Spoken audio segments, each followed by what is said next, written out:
बस एक बार फिर से गलती कर दीजिए, तीसरी बार, और फिर उसके बाद आपकी पीढ़ियां नहीं झेल पाएंगी जो होगा।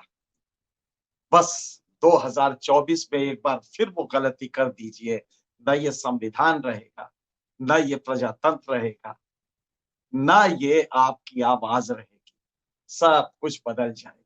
जो तैयारी है वो रोंगटे खड़े करती है, आपके बदन में झुरझुरी ला सकती है, जिस तरह की तैयारी आज मोदी जी के तमाम ऐसे लोग छूटे हुए हैं जो इशारों इशारों में भविष्य का प्लान बताते हैं, ताकि आप ज़हनी तौर पे उसे कबूल करना शुरू कर दें।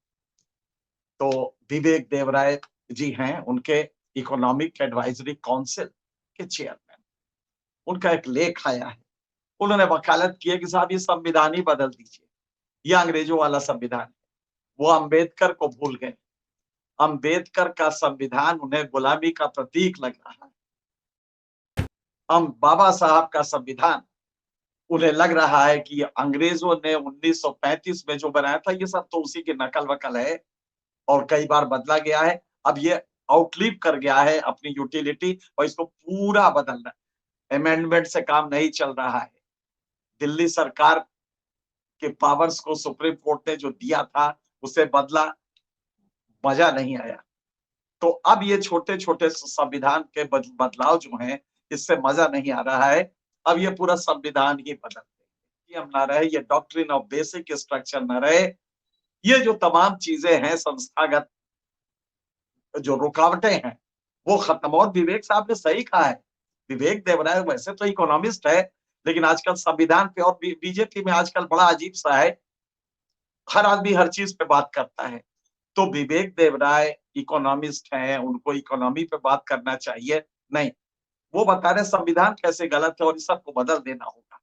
और लंबा चौड़ा आर्टिकल एन इंडिपेंडेंस डे के दिन आया, और उसका लबोलुआब क्या था साहब, ये जो एग्जीक्यूटिव है, कार्यपालिका जो है, ये संविधान में कई ऐसे क्लॉज हैं जो कार्यपालिका के जो रफ्तार से काम करने का मादा है, जो शक्ति है, इसको वो रोक रहे हैं, स्टर्टिफाई कर रहे हैं। लिहाजा ये संविधान इस तरह तो चल ही नहीं सकता, इसको पूरा बदलना होगा। और उन्होंने कहा कि साहब बदला तो हमने 105 में तमाम बार है, तो ये संविधान तो वैसे भी नहीं रहा वो वाला। और जो वो वाला संविधान था भी, वो था क्या, वो तो अंग्रेजों का दिया हुआ 1935 गवर्नमेंट ऑफ इंडिया एक्ट का ही तो नकल था ना। तो कुल मिला के उनका मामला ये गुलामी की दास्तां है।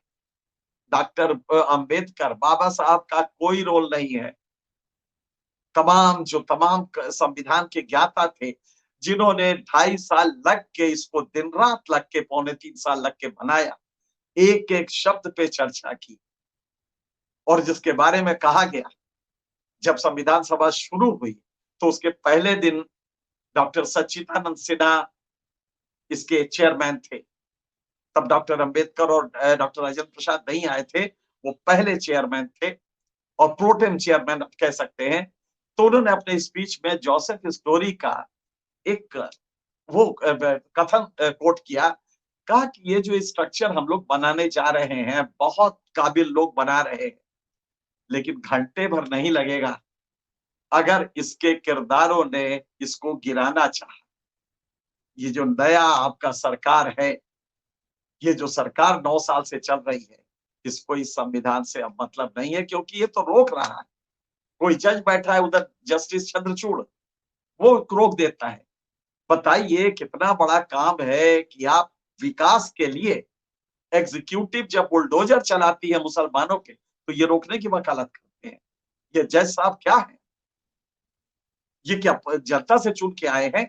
अरुण जेटली ने यही तो कहा था ना, ये जो काले कोट में बैठे हैं, ये कहीं से पब्लिक को रिस्पॉन्सिबल नहीं, जनता ने चुना भी नहीं है, लेकिन ये हमें डिक्टेट करेंगे, ये गुरूर था। वो दिवंगत है अब, लेकिन यही भाव आज भी मोदी जी उसको लेके ढो रहे हैं, और ढो ही नहीं रहे हैं। लगभग भारत बदलने जा रहा है, अमृत काल है। तो पहला ये होगा कि ये संविधान ही बदल दो। और इसमें जो चोचलेबाजी, ये जो 1973 में डॉक्ट्रिन ऑफ बेसिक स्ट्रक्चर दिया था, जिसको कि आप नहीं बदल सकते, संसद नहीं बदल सकती, इसको बदल देंगे। तो बड़ा अच्छा शेर है। मैंने शुरू में ही आपसे कहा था कि एक बार और गलती कर दीजिए, फिर ये भारत भारत नहीं रहेगा, ये वाकई मोदी वाला भारत हो जाएगा। पता नहीं अमृतकाल तो कैसा होगा, लेकिन ये मोदी वाला भारत हो जाएगा, जिसमें प्रजातंत्र तो नहीं रहेगा, नया संविधान बनेगा। गोया ये संविधान, ये भूल गए मोदी जी कि इसी संविधान में चाय बेचने वाला लड़का, जिसको आप खुद ही कहते हैं कि मैं चाय बेचता था, चाय बेचने वाला इसी संविधान के तहत सबसे बड़ी कुर्सी पे बैठा है, लेकिन वो जब कुर्सी पे आ जाता है तो वो भूल जाता है। बस ये गलती 2024 में आप और कर दीजिए, तो वो शेर याद आ जाएगा जो मुजफ्फर रजमी का है, ये जब्र भी देखा है, मतलब ये जबरदस्ती भी देखी है, जब्र माने जबरदस्ती, ये जब्र भी देखा है, ये जब्र भी देखा है, तारीख की नजरों ने, इतिहास की नजरों ने ये जबरदस्ती भी देखी है। लम्हों ने खता की थी, सदियों ने सजा पाई। बस 2024 में एक बार आप और ये जो तमाम तमाशे हो रहे हैं, इससे मुतासिर होकर फिर वही गलती कर दीजिए, फिर आपकी याद औलादे नहीं समझ पाएंगी कि गलती कहाँ हुई, और वो सदियों तक उसकी सजा झेलते रहेंगे, क्योंकि संविधान बदल दिया जाएगा, और संविधान बदला जाएगा तो हिंदू राष्ट्र नहीं किया जाएगा, लेकिन वो सारे एलिमेंट्स होंगे जो हिंदू राष्ट्र के लिए इनको मुआफिक करेंगे, और एक अन्य रिलीजन को, अन्य जो लोग हैं, कोई उनके लिए जगह नहीं होगी, उसका तरीका ही ऐसा होगा। ये इंस्टीट्यूशंस बदल जाएंगे, पार्लियामेंट की ताकत बढ़ जाएगी। क्या मजाल की सुप्रीम कोर्ट कोई ऊट पटांग जो सरकार की मर्जी के खिलाफ हो वो जजमेंट दे दे, कोई ताज्जुब नहीं कि उसके लिए जेल भी वो हो जाए, तजवीज किया जाए। इजराइल का संविधान आप देख रहे हैं, नेतन्याहू ने बदला, और बदला तो यहां तक हो गया कि पार्लियामेंट का कोई भी कानून ये जज बदल नहीं सकते, और बाकी छोड़िए, जजेस पार्लियामेंट के अधीन काम करेंगे। जो 3 मेन आए हैं, उनमें सबसे बड़ी बात है इजराइल के कानून में, और हुआ क्यों था, कुछ साल पहले की बात है, कुछ दशक पहले की बात है, वहां पे एक स्टेडियम बनने की बात हुई, लेकिन धार्मिक लोगों ने जिद कर दिया कि ये इस्लाम, ये उस धर्म के खिलाफ है, और ये स्टेडियम यहाँ नहीं बन सकता। बहुत दिन चलता रहा, बहरहाल कोर्ट का जजमेंट आया, स्टेडियम बनेगा, और आप ताज्जुब करेंगे कि उसके बाद ये पूरा सिलसिला, क्योंकि उसमें उन्होंने रिजनेबलनेस का सिद्धांत दिया, और आज नतीजा ये हो रहा है कि जजेस की ऐसी तैसी करके वहां पे सारा संविधान, पूरा परिवर्तन एक अमेंडमेंट के थ्रू किया जा रहा है। बहुत बगावत हो रही है। खैर, भारत में ये सिलसिला अब शुरू हो रहा है, और बड़ी खूबसूरती से विवेक देव राय के आर्टिकल में ये कहलवाया गया है कि साहब ये एग्जीक्यूटिव जो विकास के काम कर रही है, कौन सा विकास मोदी जी, जरा गौर कीजिएगा, ऐतराज क्यों है? हर बार मोदी जी के जो डिक्टेटोरियल सिस्टम है, उसके आड़े डॉक्ट्रिन ऑफ बेसिक स्ट्रक्चर आ रहा है, आधारभूत ढांचे का सिद्धांत, जो 1973 में केशवानंद भारती केस में दिया गया था। और इतना ताकतवर है वो, 13 जजेस का ये फैसला था 7-6 से, उसमें इतना ताकतवर है कि आज इतने साल हो गए, यूं समझ लीजिए कि करीब 50 साल से ऊपर हो गए, आज भी वो बदस्तूर कायम है, और उसका सम्मान पूरी दुनिया करती है। दुनिया के जजमेंट्स पे ये कोर्ट होता है, लेकिन मोदी जी को बहुत ऐतराज है। तो आपने देखा कि डॉक्ट्रिन ऑफ बेसिक स्ट्रक्चर को लेके अभी जो इनके चीफ जस्टिस इंडिया थे, जिन्होंने राम मंदिर का फैसला दिया था, और रिटायरमेंट के तत्काल बाद सरकार ने उन्हें नामित कर दिया Rajya Sabha chief justice of India, और वो चले भी गए। तो 3 साल के बाद जब मुंह खोला उन्होंने, तो मुंह क्या खोला, पहली बार अभी 4 दिन पहले संसद में कहा कि साहब ये बेसिक स्ट्रक्चर का जो सिद्धांत है, ये फिर से रिव्यू करने की जरूरत है। यानी सरकार जो चाहती है वही वो भी कह रहे हैं। तो सरकार ने कहलवाना शुरू कर दिया, ये वही जज साहब है जो चीफ जस्टिस रहते हुए और chief justice in Ayodhya case में इसी बेसिक स्ट्रक्चर को की दुहाई दी थी। वही जज साहब हैं जो अपने चीफ जस्टिस रहते हुए तमाम फैसलों में इसी बेसिक स्ट्रक्चर की दुहाई दी थी। लेकिन जब उधर राज्यसभा में आ जाते हैं तो बदल जाता है। बेसिक स्ट्रक्चर के सिद्धांत को खत्म करने के लिए एनजेएसी लाया गया था, जिसको कोर्ट ने खारिज किया। वजह क्या है? दरअसल कभी भी आप भारत के सेकुलर कैरेक्टर को, सेपरेशन ऑफ पावर, इनको छेड़ेंगे तो ये डॉक्ट्रिन आपके सामने खड़ा होगा और हिमालय के चट्टान की तरह खड़ा होगा। सरकार को इसी का ऐतराज है। जजेस की जजेस का जो प्राइवेसी है अपॉइंटमेंट में, क्योंकि ये भी ऐतराज है, ये विवेक देवराय को भी ऐतराज है, मोदी जी को भी ऐतराज है कि अपॉइंटमेंट कम वक्त मेरे पास आ जाए तो बल्ले बल्ले हो जाए, रोज सवेरे नमस्ते सदावत सदे मातृभूमि करने वालों को हम जज बना दे, फिर फैसला तो अपने हिसाब से होगा। फिर कहाँ बेसिक स्ट्रक्चर, कहाँ कॉन्स्टिट्यूशन, यही नहीं हो पा रहा है तो मोदी जी के गले की एक फांस बन गई है मोदी जी सरकार की कि ये बेसिक स्ट्रक्चर कम वक्त आगे आड़े क्यों आ रहा है। तो क्या तरीका है इसका? पूरा कॉन्स्टिट्यूशन ही बदल दो। अगर हर्फ गलत है तो मिटा क्यों नहीं देते? तो ये हर्फ क्या पूरा का पूरा इबारत ही मिटा दो। तो मोदी जी ने अब संविधान बदलने की बस एक गलती और कर दीजिए, इस बार सरकार फिर से बनवा दीजिए। फिर उसके बाद आपकी न प्रजा, आपका प्रजातंत्र रहेगा, न ये मेरे बोलने की शक्ति रहेगी, ना आप खुद बोल पाएंगे। सर झुका के दरोगा जी जो कहेंगे वो सुनेंगे। बस एक गलती और कर दे, तीसरी वाली, और इरादे साफ है, ये संविधान ही नहीं रहेगा, क्योंकि अंग्रेजों ने बनाया है और मोदी जी ने कहा ही है 5 प्रण। 5 प्रण में दास्ता हटाना पहला प्रण है, और दास्ता हटाने में देखिए संगोल ले आए।